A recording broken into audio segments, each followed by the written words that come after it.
Assalamualaikum warahmatullahi wabarakatuh. Sahabat-sahabat, mudah-mudahan semuanya diberkahi oleh Allah Subhanahu wa taala, dilindungi oleh Allah Subhanahu wa taala. Saat ini musim hujan, musim diberikan ujian oleh Allah penyakit. Dan penyakit yang saat ini sedang mewabah adalah udah terbiasa setiap tahun di bulan Oktober, ya, September, Oktober, November, Desember musimnya musim hujan, dan penyakit yang senantiasa ngetren di setiap tahunnya di musim penghujan adalah faringitis, radang di tenggorokan, influenza, ya, batuk pilek, kemudian tifus dan diare. Nah, Anda harus tahu ciri-ciri penyakit ini. Jangan sampai ada batuk, pilek, sesek, katakan corona, dikatakan covid, Anda takut, Anda khawatir, panik, akhirnya imunitas kita menurun. Ya, gak usah khawatir. Dalam kondisi musim penghujan ini, apalagi geraknya, mobilitasnya sahabat-sahabat tinggi, ya, kerja kerasnya tinggi, dan tidak terperhatikan pola makan, pola istirahat, kemudian tidak seimbang dengan aktivitas kita, dengan pola pikir kita, maka akan terjadi yang namanya tifus. Tifus itu penyebabnya Salmonella typhosa. Salmonella typhosa kuman yang bisa masuk dari makanan dan minuman kita. Kemudian kalau imunitas kita sedang menurun, maka kuman tersebut kalau masuk akan menimbulkan penyakit yang namanya tifus. Kalau dicek laboratoriumnya, widalnya akan positif 160, 360, paling tinggi 480, ya. Nah, kemudian ciri khas dari tifus adalah yang diserang adalah lambung dan usus. Gak usah khawatir, ya, gak usah khawatir. Ciri-cirinya demam, meriang, dingin pada saat sore hari sampai ke malam. Kalau pada saat pagi dan siang itu biasa-biasa kayak orang gak sakit. Tapi karena pada jam 4, jam 5, jam 6 itu mulai dingin, kena air dingin. Kita merasakan dingin, tapi orang lain kalau megang panas. Nah, yang kedua ciri khasnya lidahnya kotor, putih lidahnya, pahit, hambar kalau makan. Nah, makanya sering kurang makan, makanya suka lemes, pusing, tensi rendah. Kenapa? Makannya sedikit, karena memang pahit, ya, gak usah khawatir. Yang ketiga itu lemes, kemudian nyeri ulu hati kadang-kadang, kemudian ada mual, kadang-kadang ada muntah, kadang-kadang diare, kadang-kadang susah buang air besar, karena memang yang diserang adalah pencernaan, ya, lambung atau usus. Ada tipes abdominalis, ada tipes inguinalis, ya. Yang keempat ciri khasnya adalah kepala sakit atau migrain atau pusing atau kelingan. Yang kelima ada perasaan kurang enak tidur. Kenapa? Karena perut sering kosong, maka makan gak enak, tidur gak enak. Nah, sehingga pada saat seperti itu kita akan senantiasa merasakan kelingan dan lain sebagainya. Nah, kemudian apa yang harus dilakukan? Harus minum obat. Satu, antibiotik khusus untuk tipes, antiinflamasi, kemudian ada antipiretik untuk demamnya, untuk demam dan pusing sekalian, dan dikasih vitamin juga. Kalau ada mual, kasih anti mualnya. Anda memiliki dokter pribadi, silakan ke dokter pribadi, dapatkan obat ini. Dan yang punya Habis Pro, minum pagi 2, malam 2, ya, untuk meningkatkan imunitas dan daya tahan tubuh kita.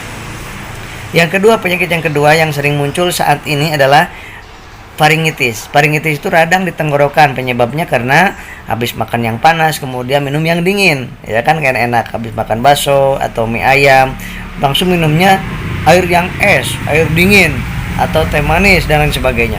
Es teh manis, es teh jeruk itu enak sekali soalnya. Nah, sahabat-sahabat, itu ciri khasnya, penyebabnya virus.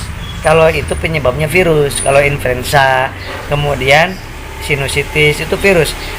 Kemudian kalau faringitis itu radang di faring, di tenggorokan. Kalau laringitis radang di laring atau namanya pita suara. Nah, bisa karena infeksinya karena virus, bakteri atau kuman. Nah, itu ya. Nah, sehingga perlu ciri khasnya atau gejalanya adalah pusing, batuk, pilek, kadang-kadang sesek, kadang-kadang ada riaknya, kadang-kadang tidak. Nah, kadang-kadang tidak ada batuk, kadang-kadang nyeri nelennya, ya, kadang-kadang geli di sini, pingin batuk. Nah itu apa namanya, kadang-kadang ini apa namanya tuh si saraf pencium itu juga akan berkurang dan hilang, sehingga wah mencium ini jadi hilang. Nah ini kan salah satu tanda dari penyakit corona. Tetapi influenza biasa pun sama seperti itu. Jadi nggak usah khawatir, nggak usah takut sahabat-sahabat. Sedang musim influenza, sedang musim faringitis, laringitis, obatnya antivirus kalau kena virus ya. Kalau influenza harus antivirus, kemudian atau antibiotik. Salah satunya aja, antivirus atau antibiotik. Kalau kuman, bakteri antibiotik, kalau virus itu antivirus. Kemudian antiinflamasi atau anti peradangan. Yang ketiga untuk batuknya, untuk pileknya, untuk panas, demam, nyeri dan pusingnya. Tambah dengan vitamin. Ya, kemudian dokter Anda pasti sudah tahu itu semuanya. Itu hal yang perlu diketahui. Dan jangan lupa imunitas harus ditingkatkan dengan cara misalkan pakai kalau kita menggunakan Habis Pro, habatus sauda, propolis dan bipolen itu 2 kali pagi 2, malam 2. Itu continue. Dan tipes ini sahabat, jangan dianggap 3 hari minum obat sembuh, 2 hari minum obat sembuh. Tidak. Tipes itu minimal itu 14 hari. Ya itu pun kalau tepat minum obatnya. Kalau tepat minum obat, nah istirahatnya bed rest total, kemudian makan setiap 30 menit sekali 5 suap nasi lembek ya, supaya nggak lemes. Jangan bubur, tapi jangan nasi yang keras juga, nasi yang lembek. Kemudian bed rest total, kemudian jangan aktivitas dulu selama 7-14 hari.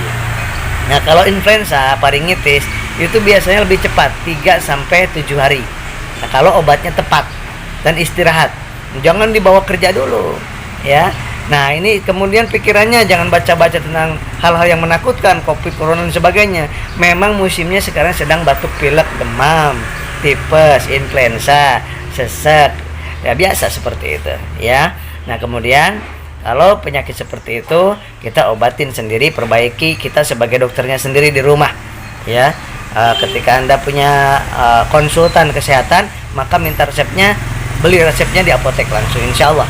Sahabat-sahabat, insya Allah mudah-mudahan kita diberkahi, banyakin sholawat 1000 kali sehari sholawat ya.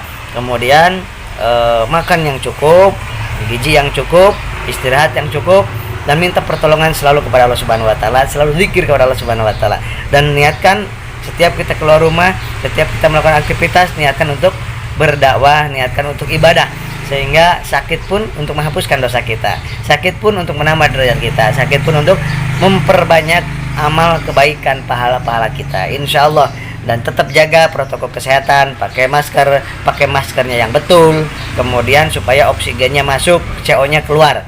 Nah kemudian wudhu, jangan lupa jaga wudhu, kemudian sholat sunnah ya, dan lain sebagainya. Senyum jangan lupa, jangan marah-marah, jangan emosional ya, senantiasa kita senyum, nikmati setiap proses kehidupan, pagi, siang, sore, malam. Insya Allah Allah meridhoi kita, Rasulullah menyayangi kita, mudah-mudahan. Amin ya Allah ya Rabbal alamin. Assalamualaikum warahmatullahi wabarakatuh.